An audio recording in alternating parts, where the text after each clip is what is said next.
फिलहाल पहला प्रश्न है, गणित में बेहतर होने के लिए एक व्यक्ति को खाली स्थान की आवश्यकता है।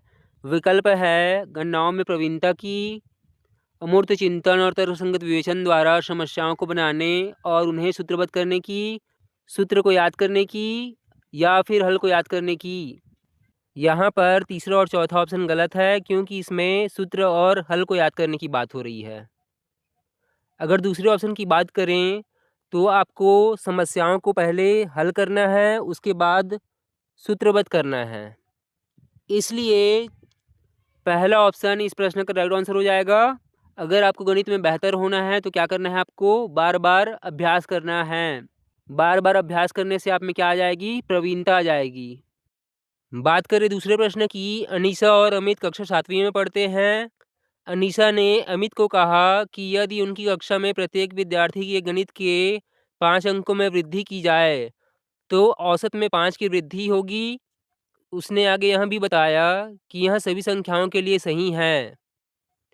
अमित इससे सहमत नहीं हुआ और अनीसा ने 5 के स्थान पर n लेकर इसे सिद्ध किया। अनीसा ने उपयोग किया। अनीसा यहाँ पर क्या कर रही है, 5 के स्थान पर n ले रही है। n क्या है, सूत्र है। तो सूत्र का उपयोग हम किस में करते हैं, निगमनिक तर्क में करते हैं। इसलिए पहला विकल्प इस प्रश्न का राइट आंसर हो जाएगा। अनीसा 5 के स्थान पर n ले रही है, अर्थात निगमनिक तर्क का उपयोग कर रही है। तीसरा प्रश्न है, निम्न में से कौन सी गणित शिक्षण की प्रमुख समस्या है। विकल्प है गणित शिक्षक की शिक्षण विधियाँ, गणितीय उपकरणों का उपयोग करने की क्षमता, कक्षा संचालन, या फिर शिक्षण विधियों का ज्ञान। दोस्तों, तीसरा ऑप्शन इस प्रश्न का राइट आंसर हो जाएगा। अगर कक्षा का संचालन सही तरीके से नहीं होता तो शिक्षण विधियाँ अप्रभावी हो जाती है। तो गणित शिक्षण में कक्षा संचालन एक महत्वपूर्ण समस्या है। बात करें अगले प्रश्न की। उच्च प्राथमिक स्तर पर गणित सीखने का तात्पर्य है। विकल्प है गणितीय अवधारणाओं की समझ में वृद्धि और उनके अनुप्रयोग से समस्याओं को तर्कसंगत रूप से हल करना, केवल समस्याओं को हल करने की तकनीकों को सीखना, बहुत सारे नए सूत्रों और परिकलन प्रक्रियाओं को सीखना, या फिर विभिन्न प्रकार की गणितीय समस्याओं के हल और विधियों को याद करना। अगर चौथे ऑप्शन की बात करें तो इसमें गणित को याद करने की बात हो रही है, विधि को याद करने की बात हो रही है, इसलिए यहाँ इस प्रश्न का उत्तर नहीं होगा। अगर तीसरे ऑप्शन की बात करें तो इसमें नए सूत्र को याद करना और परिकलन प्रक्रिया को सीखने की बात हो रही है, इसलिए तीसरा और चौथा ऑप्शन इस प्रश्न का उत्तर नहीं होगा। अगर बात करें दूसरे विकल्प की तो इसमें समस्या को हल करने की तकनीक को सीखने की बात हो रही है, इसलिए यह भी इस प्रश्न का उत्तर नहीं हो सकता। अतः ऑप्शन ए इस प्रश्न का राइट आंसर हो जाएगा। गणितीय अवधारणाओं की समझ में वृद्धि और उनके अनुप्रयोग से समस्याओं को तर्कसंगत रूप से हल करना। बात करें पांचवें प्रश्न की। सलमान ऋण 3-4 = 7 को हल करता है। इस त्रुटि का कारण क्या है। ऑप्शन है आपके पास, सलमान को समान प्रकार की समस्याओं को हल करने के लिए अभ्यास की आवश्यकता है, सलमान को पूर्णांकों के गुणनफल की संकल्पना स्पष्ट नहीं है, सलमान लापरवाह है, सलमान को योगफल की संकल्पना स्पष्ट नहीं है। सलमान यहाँ पर क्या कर रहा है, ऋण 3 और ऋण 4 को जोड़ रहा है, जिसका उत्तर आया है 7, जो कि गलत है। ऋण 3 और ऋण 4 को जोड़ने पर -7 आता, जो इसका सही उत्तर होता था। सलमान ने यहाँ पर जोड़ने में, योगफल करने में त्रुटि की है, इसलिए चौथा विकल्प इस प्रश्न का राइट आंसर हो जाएगा। सलमान को पूर्णांकों के योगफल की संकल्पना स्पष्ट नहीं है। प्रश्न छठवां है, रेखीय व्यंजक के योग में एक बहुत सामान्य त्रुटि है 5y + 3 = 8y। इस प्रकार की त्रुटि को खाली स्थान कहा जाता है। विकल्प है आपके पास, तुच्छ त्रुटि, संकल्पना में त्रुटि, प्रक्रियात्मक त्रुटि, या फिर लापरवाही त्रुटि। 5y और 3 तभी जुड़ेगा जब 3 में भी क्या हो, y हो। तो इस प्रकार की त्रुटि को हम संकल्पना में त्रुटि कहते हैं। यह बहुत इम्पोर्टेंट प्रश्न है जो आपके सीजीटेट एग्जाम में पूछा जाता है, इसको आप याद रखिएगा। बात करें 7वें प्रश्न की, गणित को विज्ञान का नौकर किसने कहा? बेल, मैकन, रॉबर्ट्स या फिर गैलीलियो? दोस्तों, गणित को विज्ञान का नौकर बेल ने कहा था। ऑप्शन ए इस प्रश्न का राइट आंसर हो जाएगा। प्रश्न 8वां है, क्षेत्रमिति पढ़ाते समय शिक्षक आगे बढ़ने से पहले बोर्ड पर सूत्र लिख देता है। यह तरीका दर्शाता है कि वह खाली स्थान का अनुपालन कर रही है। निगमन विधि, प्रायोगिक विधि, व्यवहारिक विधि या फिर आगमन विधि?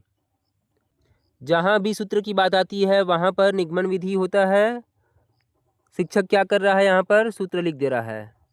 सूत्र का मतलब होता है नियम, न से नियम और न से निगमन, इसलिए पहला ऑप्शन इस प्रश्न का राइट आंसर हो जाएगा।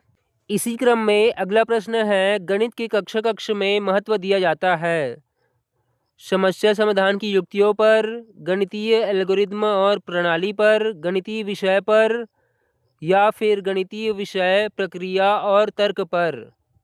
यहाँ पर चौथा ऑप्शन सबसे ज़्यादा उपयुक्त है क्योंकि इसमें गणितीय विषय प्रक्रिया और तर्क की बात हो रही है, इसलिए चौथा ऑप्शन इस प्रश्न का उत्तर हो जाएगा। बात करें 10वें प्रश्न की, गणित में प्रश्न रखने का अर्थ होता है। शिक्षक जब कक्षा में प्रवेश करता है तो वह बच्चों के समक्ष एक प्रश्न प्रस्तुत कर देता है। तो सबसे पहले विकल्प देख लेते हैं। कक्षा में संदेह प्रस्तुत करना, प्रश्नों को हल करने में असमर्थता, प्रश्न हल करना, विषय वस्तु में से प्रश्नों का सृजन करना। स्वाभाविक सी बात है, शिक्षक बच्चों के समक्ष प्रश्न रख रहा है तो बच्चों के मन में क्या उत्पन्न होगा? संदेह उत्पन्न होगा और वो उस प्रश्न के बारे में सोचेंगे और उत्तर ढूंढने का प्रयास करेंगे, इसलिए पहला ऑप्शन इस प्रश्न का उत्तर हो जाएगा। 11वां प्रश्न है, निम्न में से कौन सा कथन गणित के बारे में सत्य नहीं है? ऑप्शन है आपके पास, यह मूर्त है, यह तर्क प्रधान है, यह कला है या फिर यह विज्ञानों की भाषा है। यहाँ पर पहला, दूसरा और चौथा ऑप्शन सही है। गणित जो है अमूर्त है, तर्क प्रधान है और विज्ञानों की भाषा है, लेकिन यहाँ पर तीसरा विकल्प जो है वो गलत है, इसलिए तीसरा विकल्प इस प्रश्न का राइट आंसर हो जाएगा। फिलहाल 12वां प्रश्न है, NCF 2005 के अनुसार विद्यालयों में गणित शिक्षा का मुख्य उद्देश्य है संख्या संबंधी कौशल का विकास करना, समस्या संबंधी कौशल का विकास करना, विश्लेषणात्मक योग्यता को पोषित करना या फिर बच्चे की चिंतन प्रक्रिया का गणितीकरण करना। यहाँ पर चारों ऑप्शन जो है वो सही हैं, लेकिन गणित शिक्षण का मुख्य उद्देश्य NCF 2005 के अनुसार बच्चे की चिंतन प्रक्रिया का गणितीकरण करना है। अतः चौथा ऑप्शन इस प्रश्न का राइट आंसर हो जाएगा। 13वां प्रश्न है, किसी खेत का क्षेत्रफल ज्ञात करने के लिए उपयोगी गणितीय शिक्षण विधि है विश्लेषण विधि, इकाई विधि, क्रिया विधि या फिर संश्लेषण विधि? अगर आपको खेत का क्षेत्रफल ज्ञात करना है तो आपको व्यवहारिक रूप से कार्य करना पड़ेगा, तो आप किस विधि का उपयोग करेंगे? क्रिया विधि का उपयोग करेंगे, नाप कर खेत के क्षेत्रफल को ज्ञात करेंगे, इसलिए ऑप्शन सी इस प्रश्न का उत्तर हो जाएगा। खैर, बात करते हैं अगले प्रश्न की। गणितीय निष्कर्ष सर्वमान्य होते हैं क्योंकि ये सबके विचारों का आदर करते हैं, ये तर्क पर आधारित होते हैं, ये परिस्थितियों के अनुकूल होते हैं या फिर उपयुक्त सभी? यहाँ पर तीनों ऑप्शन सही हैं। ये सबके विचारों का आदर करते हैं, ये तर्क पर आधारित होते हैं, साथ ही ये परिस्थिति के अनुकूल होते हैं, इसलिए चौथा ऑप्शन इस प्रश्न का राइट आंसर हो जाएगा। 15वां प्रश्न है, निम्नलिखित में से कौन सा कक्षा में गणितीय संचार को प्रोत्साहित करने का सबसे उपयुक्त उद्देश्य हो सकता है? प्रश्न में गणितीय संचार को प्रोत्साहित करने की बात हो रही है। सबसे पहले विकल्प देख लेते हैं। जिन बच्चों को गणित के बारे में डर है उन्हें कक्षा में बातचीत करने में सक्षम होना, गणित के विषयों पर कक्षा में वाद विवाद आयोजित करना, बच्चों को गणित की कक्षा में प्रमेय और सूत्र का पाठ करने में सक्षम होना, या फिर बच्चों को गणितीय कथनों के बारे में बात करते समय और उनका प्रयोग करते समय एक सटीक भाषा का उपयोग करने में सक्षम होना। बहुत सिंपल सा प्रश्न है। प्रश्न में गणितीय संचार की बात हो रही है। बच्चों में गणितीय संचार को बढ़ावा देना है। इसके लिए आपको क्या करना है? बच्चों को गणितीय कथनों के बारे में बात करते समय और उनका प्रयोग करते समय एक सटीक भाषा का उपयोग करने में सक्षम होना। इसलिए चौथा ऑप्शन इस प्रश्न का राइट आंसर हो जाएगा। इसी क्रम में अगला प्रश्न है, एक शिक्षक को गणित कक्षा में बच्चों के एक विशेष समूह को कैसे संभालना चाहिए? क्या एक ही क्षमता वाले बच्चों को एक साथ समूहित करके उनकी क्षमता के अनुसार प्रश्न देकर, एक ही कक्षा में सभी बच्चों को एक साथ समूहित रखकर, अलग अलग क्षमताओं वाले बच्चों को एक साथ समूहित रखकर ताकि वे एक दूसरे से सीख सके, कम क्षमता वाले बच्चों के अनुसार प्रश्न हल करा के और उच्च क्षमता वाले बच्चों को जटिल प्रश्न गृह कार्य के रूप में देकर। दोस्तों, यह जो प्रश्न है वो समावेशी शिक्षा पर आधारित है। इसलिए अलग अलग क्षमताओं वाले बच्चों को एक साथ समूहित रखकर ताकि वे एक दूसरे से सीख सके, यह विकल्प आपका सही उत्तर हो जाएगा। अलग अलग क्षमता वाले बच्चों को एक साथ रखना है और उन्हें कार्य देना है। 17वां प्रश्न है, गणितीय सीखने के प्रतिफल इसलिए विकसित किए गए हैं ताकि गणना के लिए बच्चों को लघु विधियाँ बताई जाए, विभिन्न शैक्षिक सर्वेक्षणों में बच्चों की उपलब्धि बढ़ाई जाए, बच्चों द्वारा हासिल की जाने वाली कक्षावार दक्षता कौशल को परिभाषित किया जाए, वर्ष की अंत परीक्षाओं के लिए बच्चों को तैयार किया जाए। गणित सीखने के प्रतिफल इसलिए विकसित किए गए हैं ताकि बच्चों द्वारा हासिल की जाने वाली कक्षावार दक्षता और कौशल को परिभाषित किया जाए। अतः तीसरा ऑप्शन इस प्रश्न का राइट आंसर हो जाएगा। इसी क्रम में अगला प्रश्न है, एक बच्चे से यह पूछने पर कि क्षेत्रफल क्या है, उसने लंबाई गुनी चौड़ाई उत्तर दिया।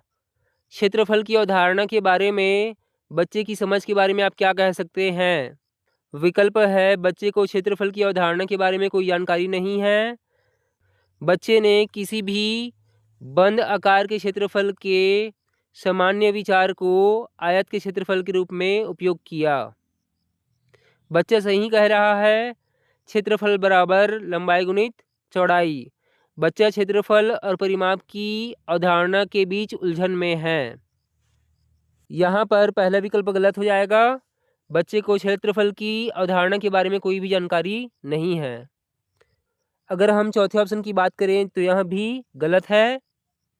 अगर हम तीसरे ऑप्शन की बात करें तो बच्चा सही कह रहा है कि क्षेत्रफल बराबर होता है लंबाई गुणित चौड़ाई।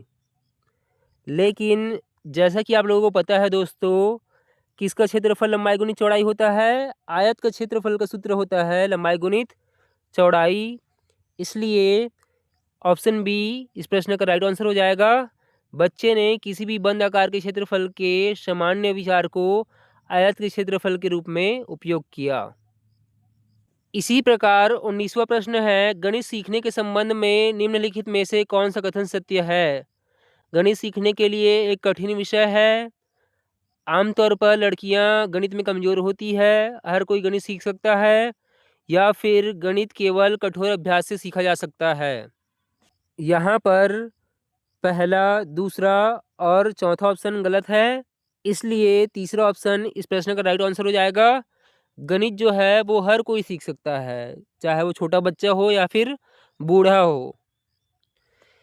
इसी क्रम में 20वां प्रश्न है, पाइथागोरस प्रमेय को सिखाने के लिए एक शिक्षक ने समकोण वाले 4 त्रिभुजों को खींचकर बच्चों से भुजाओं के बीच संबंध खोजने को कहा। उपयुक्त परिस्थिति में शिक्षक ने प्रयोग किया। विकल्प है आगमन विधि, निगमन विधि, व्याख्यान विधि, प्रयोगशाला विधि। शिक्षक ने क्या किया है? यहाँ पर 4 त्रिभुज खींचा है। अर्थात शिक्षक यहाँ पर क्या कर रहा है? चित्र के द्वारा बच्चों को उदाहरण दे रहा है। इसलिए ऑप्शन ए इस प्रश्न का सही उत्तर हो जाएगा। आगमन विधि में हम क्या करते हैं, उदाहरण देते हैं। 21वां प्रश्न है, बच्चों में गणितीय अभिरुचि विकसित करने हेतु वह विकल्प चुनिए जो प्रभावी नहीं है। हमें एक ऐसे विकल्प का चयन करना है जो प्रभावी नहीं है। विकल्प है सबसे अधिक अंक लाने वाले विद्यार्थी की प्रशंसा करना, भारतीय गणितज्ञों के वीडियो दिखाना, गणितीय पहेलियाँ व जादुई वर्ग हल करवाना, या फिर गणितीय कोना बनाना। अगर हम ऑप्शन बी, सी और डी की बात करें तो यह तीनों सही हैं, लेकिन ऑप्शन ए यहाँ पर ज़्यादा प्रभावी विकल्प नहीं है। इसलिए ऑप्शन ए इस प्रश्न का राइट आंसर हो जाएगा, सबसे अधिक अंक लाने वाले विद्यार्थी की प्रशंसा करना। बात करें 22वें प्रश्न की, एनईपी 2020 के अनुसार देश भर में विभिन्न विषयों में ओलंपियाड और प्रतियोगिताएं खाली स्थान होगी। ऑप्शन है आपके पास सरल, मजबूत, हतोत्साहित या फिर कम। एनईपी 2020 के अनुसार देश भर में विभिन्न विषयों में ओलंपियाड और प्रतियोगिताएं मजबूत होगी। ऑप्शन बी इस प्रश्न का राइट आंसर हो जाएगा। 23वां प्रश्न है, गणितीय अधिगम सामग्री। अधिगम सामग्री स्वतंत्र अधिगम में विद्यार्थियों की मदद करती है, साथ ही कक्षा में अधिगम वातावरण बनाने में मदद करती है। अतः कथन बी और डी यहाँ पर सही है, इसलिए तीसरा विकल्प इस प्रश्न का राइट आंसर हो जाएगा। अधिगम सामग्री विद्यार्थियों की स्वतंत्र अधिगम में मदद करती है, साथ ही कक्षा का माहौल बनाती है।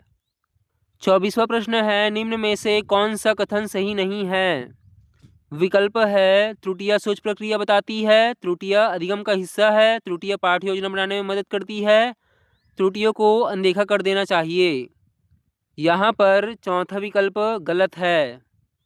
कभी भी हमें त्रुटियों को अनदेखा नहीं करना है। क्या करना है आपको, त्रुटियों में सुधार करना है। इसलिए चौथा विकल्प इस प्रश्न का राइट आंसर हो जाएगा। फिलहाल 25वां प्रश्न है, बच्चों को विभिन्न की संकल्पना पढ़ाने के लिए इनमें से क्या उपयुक्त है। ऑप्शन है आपके पास गिनतारा, जियो बोर्ड, संख्या चार्ट या फिर क्विज़नियर छड़े। अगर आप बच्चों को भिन्न पढ़ाना चाहते हैं तो क्विज़नियर छड़ों का उपयोग किया जा सकता है। ऑप्शन डी इस प्रश्न का राइट आंसर हो जाएगा। बच्चों को भिन्न पढ़ाने के लिए क्विज़नियर छड़ों का उपयोग किया जाता है जो प्लास्टिक से बनी होती है। बात करें 26वें प्रश्न की, प्राथमिक स्तर पर गणित पढ़ाने के लिए निम्नलिखित में से कौन सा पहलू अत्यंत महत्वपूर्ण है। विकल्प है गणित को बच्चों के जीवन के अनुभव का भाग बनाना, परिकलन में परिशुद्धता विकसित करना, उच्चतर पढ़ाई और रोजगार के लिए तैयार करना, या फिर प्रौद्योगिकी के लिए प्रोत्साहन और तैयारी कराना। यहाँ पर पहला विकल्प सबसे ज़्यादा उपयुक्त है, गणित को बच्चों के जीवन के अनुभव का भाग बनाना। प्राथमिक स्तर पर गणित इसलिए पढ़ाया जाता है ताकि बच्चे गणित का उपयोग अपने निजी जीवन में कर सके। बात करें 27वें प्रश्न की, कक्षा 7वीं का एक बच्चा इस प्रकार से आयत को परिभाषित करता है। आयत एक चतुर्भुज है जिसके विपरीत भुजाएं समांतर और समान हैं।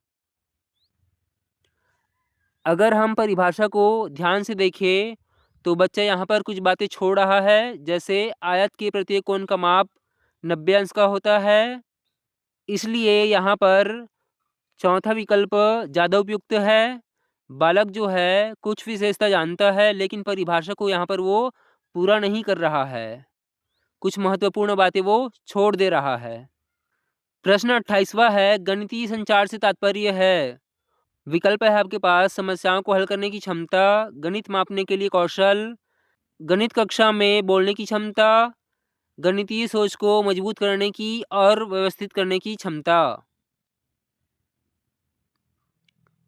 वैसे तो संचार का मतलब होता है बोलना, लेकिन गणित के मामले में गणितीय सोच को मजबूत करना और व्यवस्थित करना गणितीय संचार कहलाता है। अब बात करते हैं 29वें प्रश्न की, गणित में शिक्षार्थी की रुचि और अभिवृत्ति को परखने के लिए निम्नलिखित में से कौन सी मूल्यांकन नीतियाँ प्रमुख हो सकती है। क्या करना है आपको, शिक्षार्थी की रुचि और अभिवृत्ति को परखना है। विकल्प है आपके पास जांच सूची, पोर्टफोलियो, कागज पेंसिल परीक्षा। मौखिक परीक्षा, कागज पेंसिल परीक्षा, कक्षा की सहभागिता। जांच सूची, पोर्टफोलियो, परियोजना कार्य की सहभागिता, या फिर पोर्टफोलियो, परियोजना, कागज पेंसिल परीक्षा। यहाँ पर दूसरा विकल्प ज़्यादा उपयुक्त है, मौखिक परीक्षा लेना, कागज पेंसिल परीक्षा और कक्षा की सहभागिता।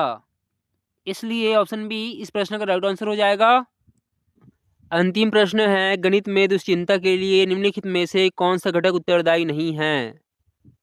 ऑप्शन है आपके पास लिंग, विषय की प्रकृति, परीक्षा पद्धति या फिर पाठ्यचर्या। हम ऑप्शन बी, सी और डी की बात करें तो ये तीनों विषय से संबंधित है, लेकिन लिंग जो है वो विषय से संबंधित नहीं है। इसलिए पहला विकल्प इस प्रश्न का राइट आंसर हो जाएगा। दोस्तों, इस वीडियो को यहीं पर समाप्त करते हैं। अगर आपको वीडियो पसंद आई हो तो लाइक एंड सब्सक्राइब करें। मिलते हैं आपको नेक्स्ट वीडियो में।